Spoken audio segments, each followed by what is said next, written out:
Westbrook has agreed to a 5-year, $205 million contract extension with the Oklahoma City Thunder.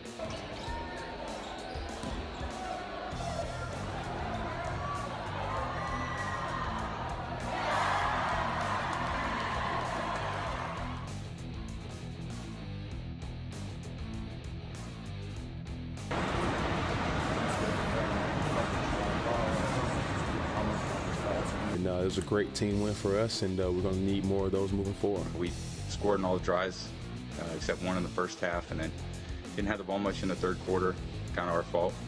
And then, put together a couple of good drives in the fourth quarter, but, it just wasn't enough today. We need to win a damn game. Yes, they do. Coming off another jam-packed weekend in the world of sports. Welcome to SI Now. Maggie and Robin here, hopefully brightening your day just a little bit alongside the Pro Bowler and former Giants running back Tiki Barber in the house as he joins us every Monday. You were in the Fox booth on Sunday with your brother Rondé and, of course, Kenny Albert calling that Giants and Tampa Bay game. And, you were there to just witness another loss on this Giants season. And they're now 0-4. And when you have a team that was expected to contend, start like this, sometimes people are calling for drastic measures. Do you think that McAdoo's job is in jeopardy? No, I don't. Not after 2 years now. Well, actually a year and a half. Not even a year and a half at this point. But he went 11-5 last year. Let's not forget how exceptional his first year was, even if they did underperform a little bit, especially scoring points. And I think that's something that's continued into this year. Their offense has gone through so many different changes. The O-line, if you noticed, you watched the game, was completely different. John Jerry was on the left, and DJ Fluker started at right guard. Justin Pugh had moved out to right tackle. And so there's certain things that take time to coalesce and come together. They tried to run the ball. They're just not able to do it, and that puts them behind the 8 ball at times. But again, I said this last week, they're not that far away. They're losing close games, and you hope at some point it turns. The problem is at 0-4, it almost feels like the season is lost as it pertains to the playoffs because 0-4 teams don't make the postseason. No, and to go one further, Peter King writing this in his MMQB column today. If I were Giants GM Jerry Reese, I would not offer the unrepentant Odell Beckham Jr. a long-term contract till I see whether he can keep his distracting emotions and behavior in check. If that means they risk losing him, so be it. Wow, that's well written by Peter King. Well, of course, but he also said it's troubling that no one in the organization seems to be able to tell Odell when he needs to dial it down. Yeah, there needs to be that strong leader who says, Odell, do this. But the problem is, Odell is that strong leader. If you talk to the Giants, you talk to Eli, you talk to Ben McAdoo, like I did it because we had the production meeting before the game, they hear it and they see all that stuff, but they also see him working harder than anybody else. And you know that cliche. Your best player has to be your hardest worker, otherwise it doesn't work. He's their best player, but he's also the hardest worker. And so they tolerate it. You almost explain it away. And if you spend any time with him, like I went down and saw him on the field before the game, just talk to him for 5 minutes. You're like, man, I really like this kid. And so being around him in that locker room, those guys get him. They understand him. They just wish that he would tone it down a little bit, especially when it becomes detrimental to the team. Luckily last week or this past weekend or yesterday, no incidents that cost the team. Now, who would have thought the Giants season would be over before the Jets season? Meanwhile, in the Jets division, the Bills are at the Jets fan? What? No, Okay, I'm good. just, an impartial observer I thought here. you're like rubbing it in over here. No. When you look The at New York tabloids will do that. Robin doesn't need to do it. Jets were supposed to be done by this You're point. right. They're supposed to be playing for 0-16, but their division is led by the Bills right now. Wow. Is that for real? Well, their defense is playing really well, and they've gotten, I don't want to say lucky, but they caught a Matt Ryan, who's with the new offensive coordinator in Sark, and he's throwing a ton of interceptions. I think it's been 6 or maybe 7 in the last couple of weeks. And so they were opportunistic. Turnovers cost the Atlanta Falcons that game, but the Buffalo Bills are playing good football. If you play strong defense, you have a dynamic runner or pass catcher out of the backfield, like the Bills do, and LaShawn McCoy. Tyrod Taylor's not playing poorly. You can win games that are tight. And so you give them credit. I'm just not sure it's going to be sustainable as the season goes on. real test, they go to Cincinnati, who had a big bounce-back win over the Browns. Meanwhile, another team that's in first place that's a little shocking is the LA Rams in the NFC West. Not only that, they're leading the entire league in points scored, at least 35 in all of their wins. But are they contender-worthy? Well, I mean, let's remember, they played Indianapolis, and Indianapolis was terrible in week 1, and they put up, 46 points. So that number gets skewed with only 4 games on the schedule. But I think the positive for the Rams is that Jared Goff is the franchise quarterback that everybody expected him to be. And it just took a really good coach in Sean McVay to pull it out of him. He's not making any mistakes. He's aggressive, pushing the ball downfield. But more importantly, Todd Gurley is Todd Gurley that everybody expected. 215 scrimmage yards he had, 94 out of the air and a touchdown, and 121 on the ground. I mean, if you have that, I mean, football's simple. We know this, right? Run the ball, don't create turnovers, and make some big plays here and there. You're going to win. And that's what the Rams have been doing. Their lone loss being against Sean McVay's former prodigy, the Washington Redskins and Kirk Cousins. Meanwhile, the Texans blasted the Titans 57-14, and Deshaun Watson continues to shine, making him our adrenaline performer presented by Toyota. Watson became the first rookie to throw for 4 touchdowns and run for 1 more since Franz Harkington in 1961. He also tied a rookie quarterback record for touchdowns.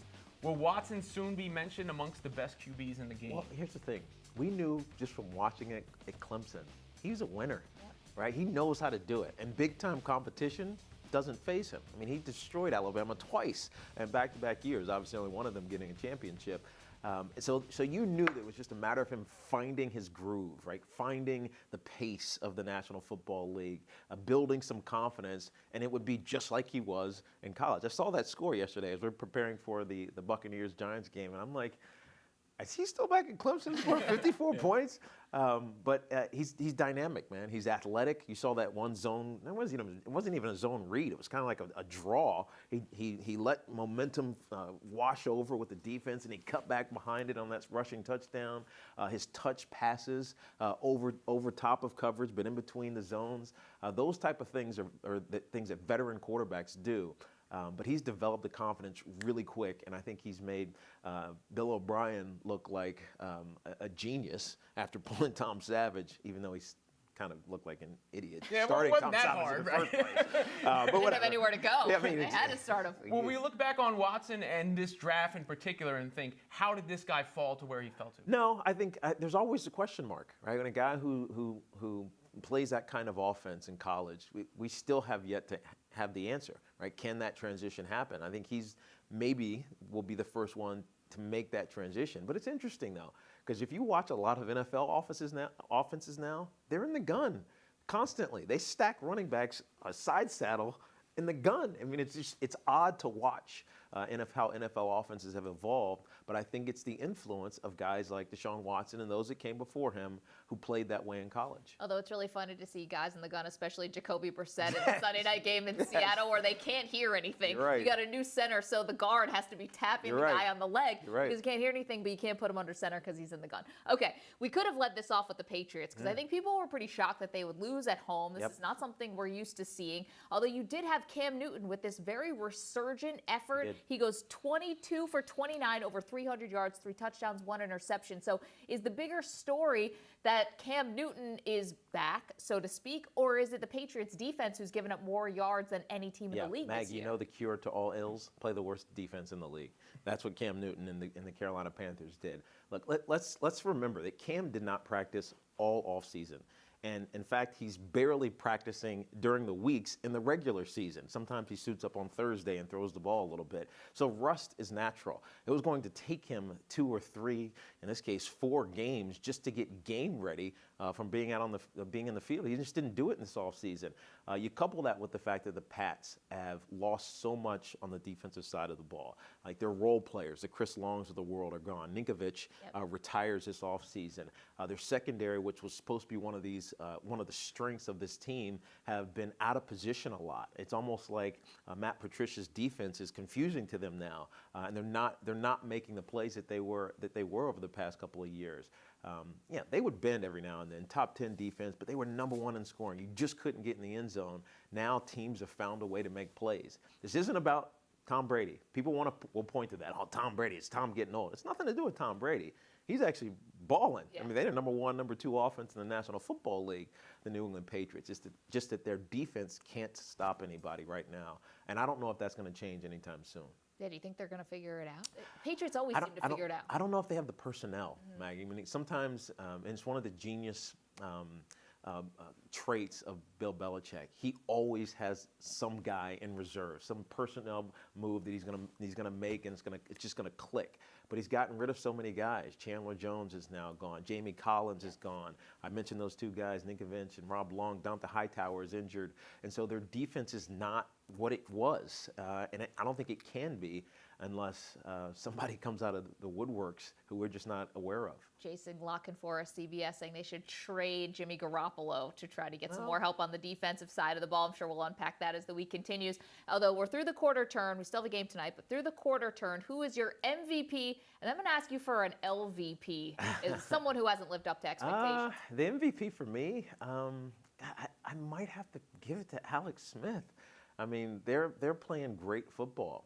Now, he's got a ton of compliments. It's funny, there's a catchphrase that's going around NFL coaching circles right now. You hear it from all of them. And I'm like, well, you guys take a management course and you say this now? On a conference call, group text? It's complementary football, complete complementary football. Dirk Cutter was saying it in our production meeting.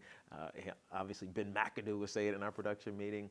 But the Kansas City Chiefs are doing it. Right? They're doing it on special teams, they're doing it on defense, and they're especially doing it on offense where they are so balanced with Kareem Hunt, Travis Kelce, and this wide receiving core. It's not super sexy, but it's explosive, and I think Alex is the leader there. LVP? Oof. Just someone who hasn't lived up to expectation. I think it's too early to call them the least valuable. Yeah, I'm trying to think of the expectation that was set really high. I'm probably going to say Marcus Mariota.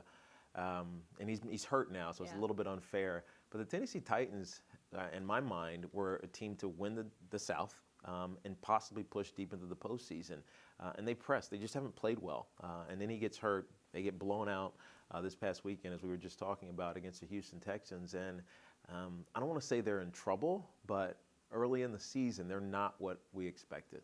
In terms of, we saw obviously Deshaun Watson having this unbelievable rookie season as we're through 4 games, and he has the starter spot probably for the next decade if he wants it. What about Mitchell Trubisky and Chicago? We saw them lose to Green Bay on Thursday night. I think it's time. Yeah, I think it's time to make that change. The Bears have announced that they are going to start Trubisky. It is breaking news. What's your reaction to Trubisky starting? It was just a matter of time. You know, Glennon's a good player, good backup player, but he's not someone who could pull you out of trouble. And if the Chicago Bears are going to struggle in the short term, it's best to get that experience from this young kid who can maybe galvanize them. Right? They have good runners. There's not a ton in the receiving core, but if you can get him some reps to get him to learn, and by the end of the year, we saw this with Eli. You remember his rookie season. By the end of the year, he got really good, which propelled him for the rest of his career. That needs to happen with Mitch Trubisky in Chicago. That's nice of you to say that Mike Glennon is the Kurt Warner of this whole scenario. No, that's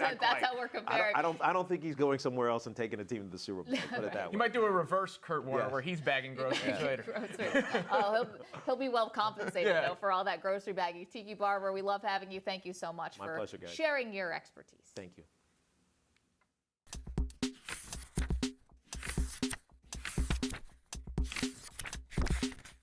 Another wild weekend of college football with 4 ranked teams going down this weekend. For more, we welcome in our college football analyst, Pete Mundo, in the house. All right, let's start with Clemson, this big win over Virginia Tech in Blacksburg. I guess, how big is the gap between Clemson and everyone else? And by everyone else, we mean Alabama. Well, there really is, guys, top 2 right now. It's Alabama, Clemson, and then there's the rest of the pack.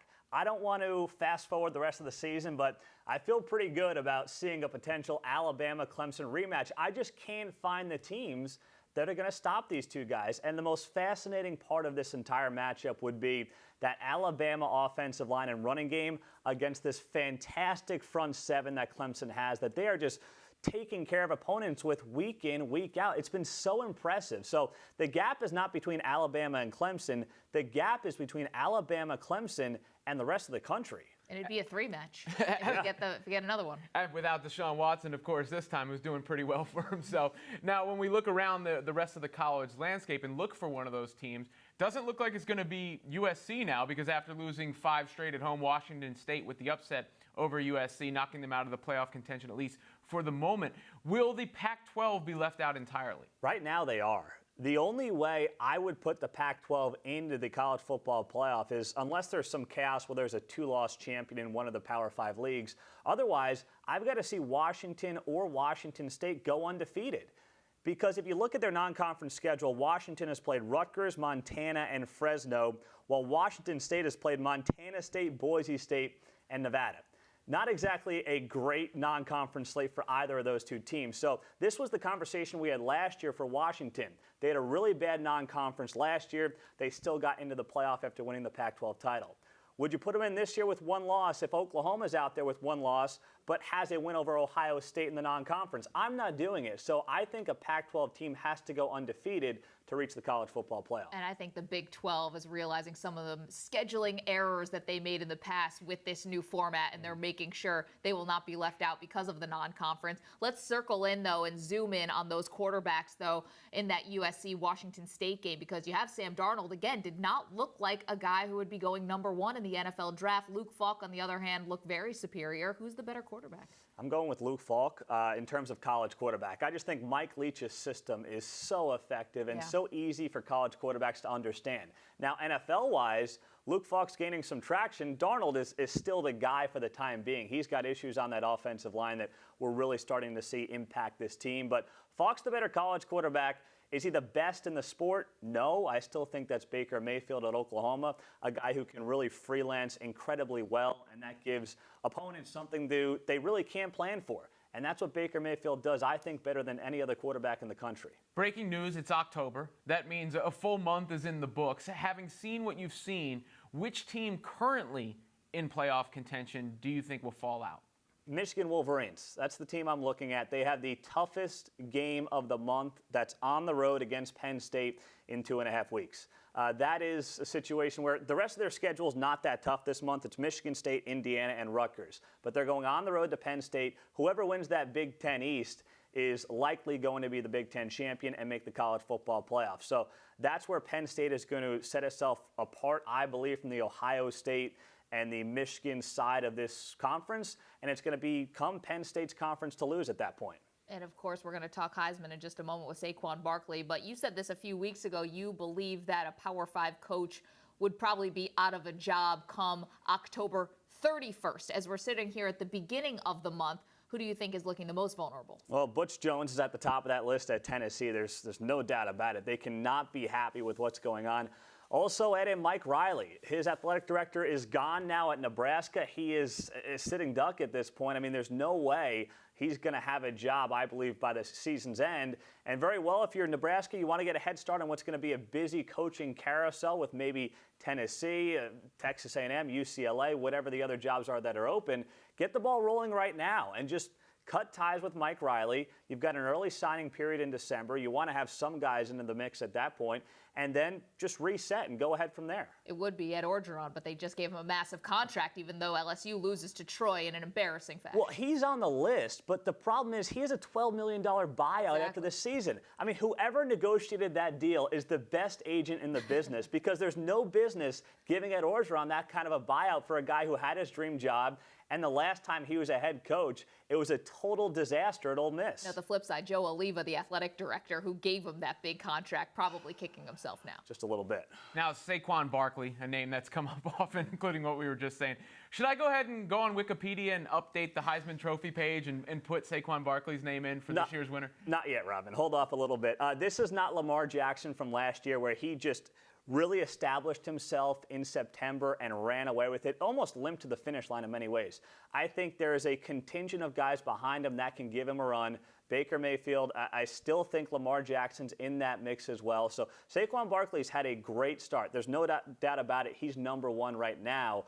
But I think that gap from 1 to 2, 3, 4 is much closer than it was a year ago when Lamar Jackson got off to that red-hot start and nobody could catch him. Pete Mundo breaking down college football. Another wild week. Appreciate it, Pete. Anytime, guys. Go, come on out. Okay. Just after midnight on Sunday morning, O.J. Simpson was released from prison following 9 years behind bars. 5 hours after his release, paparazzi caught up with O.J. at a gas station where he said this about how it feels to be out of jail. Quote, "I'm in a car for the last 5 hours, so how do I know how it feels to be out? I've been in Nowhere, USA for the last 9 years doing nothing. Nothing has changed in my life. What do you expect?" End quote. Maggie, do you care where O.J. goes from here? No, I don't. And I think that quote almost sums it up, right? Where he says nothing has changed in his life. And just going back to the parole hearing that we watched just a few weeks ago, just didn't seem like O.J. is actually remorseful in a lot of ways. Doesn't seem like there's really been a lot of lessons learned. He was rather defiant at that parole hearing, almost relitigating his own case for why he had to be in jail for 9 years. And you know, I don't think we're going to see the same type of O.J. after he was acquitted of the double murder, where he goes to Florida, and I think he had a reality show, and he started hanging out with a pretty unseemly crowd. I think he's going to hit the golf course. I think we're really not going to hear from him ever again. And I don't know if we really need to. I mean, this is someone at the parole hearing who said he's led, quote unquote, a conflict-free life. And whatever you think about the double murder, I mean, he is a domestic abuser, and he had admitted to hitting Nicole Brown Simpson in the past. So I just think O.J.'s living in a delusional state, and I don't really want to live in that state with him. I don't think we need to hear from him or find out where he is. I mean, we had a documentary, we had television series.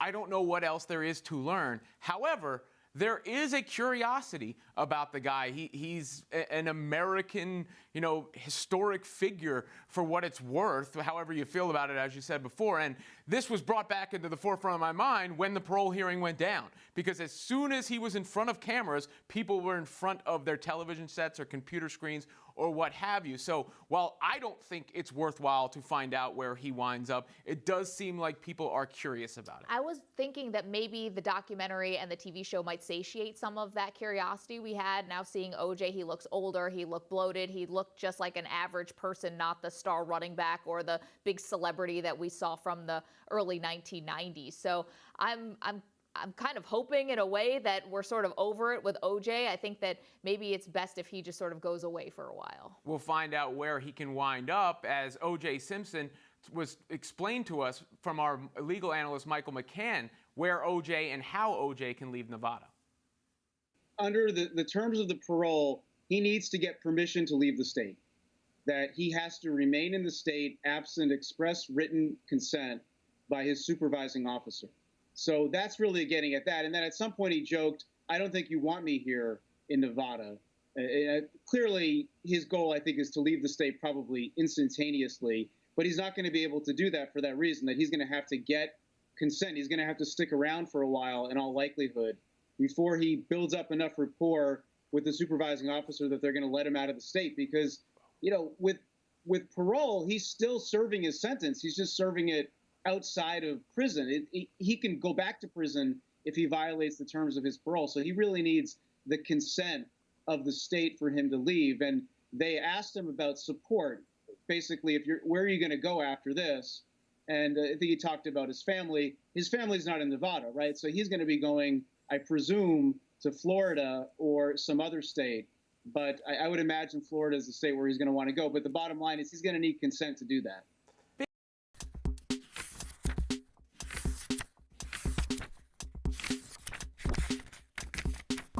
Well, the U.S. men's national team plays its next qualifying match for the 2018 World Cup on Friday against Panama in Orlando, Florida. The team has struggled through the qualifying stages, so what lies ahead? For that, we welcome in senior writer for Planet Football, Grant Wall. He's going to tell us all about it. First of all, Grant, just how serious is the possibility of the U.S. missing the World Cup? This is a legitimate possibility, guys, and the U.S. has qualified for every men's World Cup going back to 1990. It's got a great streak going, but they've really had a tough time in World Cup qualifying, lost their first 2 games of the final round, lost at home here in New York to Costa Rica last month, and there's a lot of margin for error in this CONCACAF Regional World Cup qualifying. But the U.S. has almost exhausted that margin for error to the point where they need to win this Friday night at home against Panama and Orlando. And if not, that really makes it possible that the U.S. could miss World Cup 2018. What would missing the World Cup do to the sport here? I think it would be a really huge negative blow for the sport here. We're still growing. Soccer's gotten bigger in the U.S. over the last decade or two. But we're still at a point where every World Cup, every men's World Cup, every women's World Cup generates tons of new fans in the United States, and that's huge for the sport. And so to miss a men's World Cup would really hurt, I think. It wouldn't kill the sport by any means. Obviously, Major League Soccer is doing well on the men's side. There's a women's league now that's doing pretty well and is stable. But missing a World Cup, you never want to do that. Of course, with all these bright young stars, one of them being Christian Pulisic, but it seems like defenses have kind of figured him out a little bit. How can Bruce Arena liberate him? That's a big question heading into these games because Christian Pulisic got off to a great start with the U.S. men's national team. In the last few games and qualifiers, defenses have really keyed on him. This Panama team they're playing Friday night just tried to attack him physically down in Panama earlier this year, and the referee didn't protect Pulisic by calling yellow cards, things like that. So I think Christian Pulisic, in my opinion, is better for the U.S. in the central midfield, not out wide. But that's the big question this week for Bruce Arena, the U.S. coach. Where do you deploy Pulisic on the field, and how can his teammates help liberate him? Lots of World Cup spots to be filled in the next week. Moving outside the U.S., which powerhouses do you think have a chance to miss out? Well, there's some big teams that might miss the World Cup. We're talking about down in South America, Argentina and Chile. Can you imagine Lionel Messi not being in the World Cup, guys? I mean, that's the situation now in South American qualifying. Argentina in 5th place, Chile in 6th place. Chile is the 2-time defending South American champion, one of the best teams in the world, but they've been struggling recently. Only the top 5 teams in South America are going to have a chance to qualify. So if you finish 6th, and Chile's in that spot right now, they're going to miss it altogether. Netherlands is another team in Europe that they were 3rd in the last World Cup, beat Brazil. They are in real danger. I think they are really going to have to hope for some miracle performances and results to go their way this week. Wow, we're all keeping an eye on it. First and foremost, though, for us at least, the U.S. men's national team playing Panama this Friday in Orlando. Grant, you're going to be there. Enjoy the game. Thank you. Thanks so much.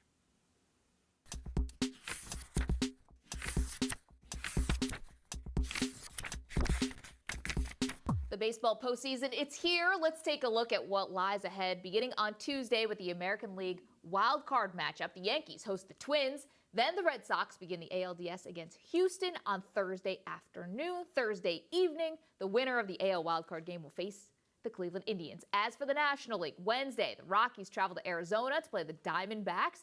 On Friday afternoon, the reigning champion Cubs head to D.C. to take on the Nationals. The winner of the wild card heads to Chavez Ravine to face the LA Dodgers. ESPN baseball analyst and Olympic gold medalist Jessica Mendoza is here. She'll be on the call for Yankees Twins on Tuesday. We're going to do a little fun game. Yes. It's called Hot Take, Smart Take. Okay. We're going to give you the hot take. You tell us if it's also the smart take. Okay. Got us? Got it. Okay.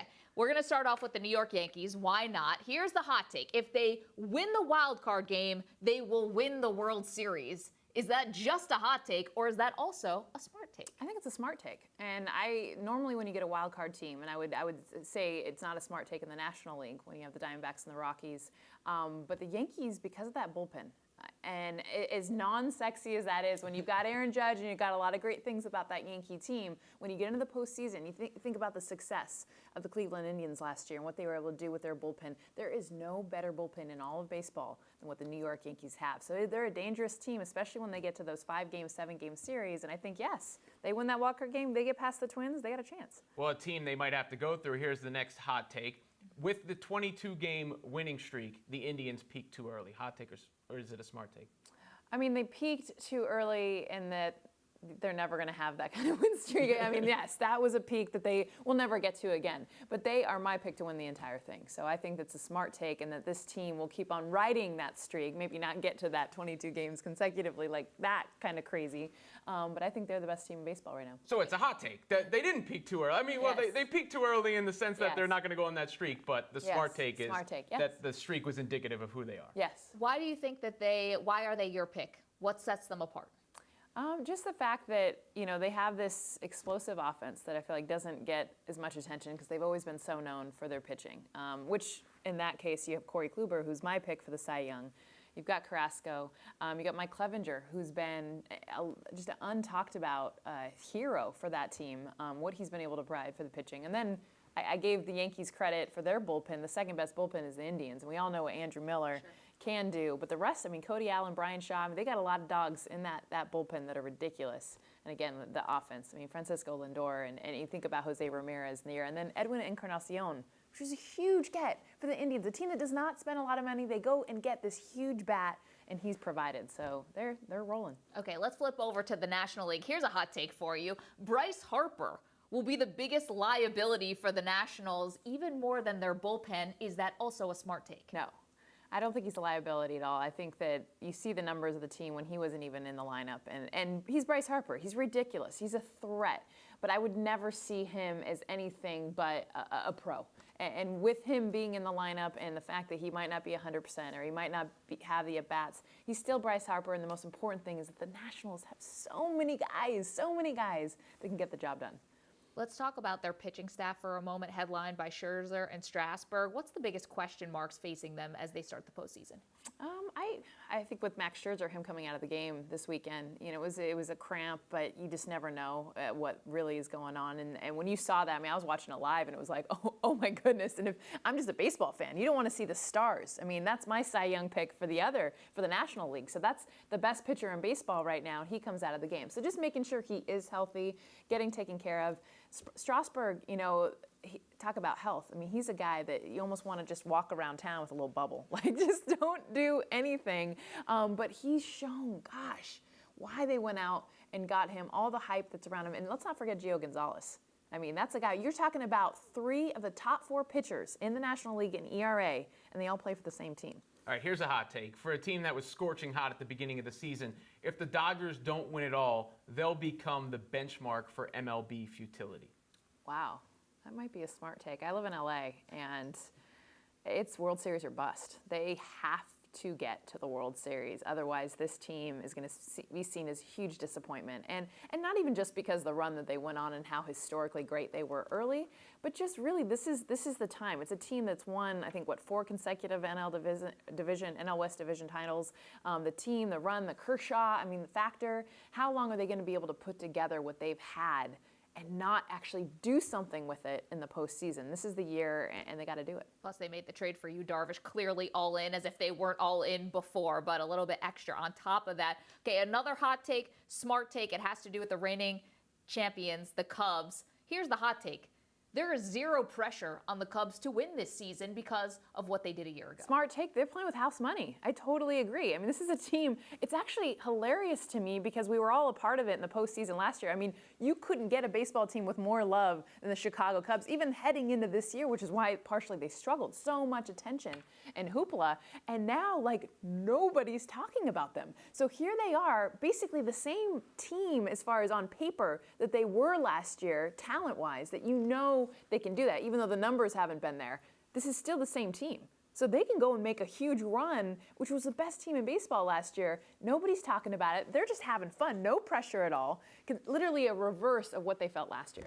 Now, we can't do a hot take playoff edition for the Mets because, they're where awful. they are, right? Their time running the city was a wind sprint, and the Yankees are back on top. But Terry Collins' time as Mets manager is done with now as well. Who should be the next manager of the Mets? That's a great question. I'd like to throw out even a name like Alex Cora, who's the bench coach for the Houston Astros. So I think seeing how they're going to do in the postseason, do they go out and try to get another manager from someone else? I think Detroit, where another position's open with Brad Ausmus. leaving there. It's going to be an interesting what doors that opens. But I like to look at like who's the next, right? Instead of like who's already been a manager, maybe who was fired a while ago and can come back. That's not my style. I'm always like, who's the next best thing? And if you're in New York, in that market, I want you to go out and get someone that doesn't come with a whole lot of past. I want you to go and get someone who's going to bring the New York Mets to the next level. And I think a guy like Alex Cora, who's shown a lot, he's Puerto Rican, he's got this great background, and I think he'd be a good fit. Here's a hot take. Just move David Wright just over. Just have him retire and go right into being Mets manager. He's absolutely beloved. But it is very split between bringing back the Dusty Bakers, who's done such a great job, the Bud Blacks, but then also going with the new young guys who, like you said, don't have any prior history. Jessica Mendoza will be on the call Tuesday. Yankees, Twins. Really a pleasure to have you here, Jessica. Thank you so much. Yes, the one I'll take all. I can't wait. Tune in ESPN Tuesday night. Can't wait. 8 o'clock Eastern Time.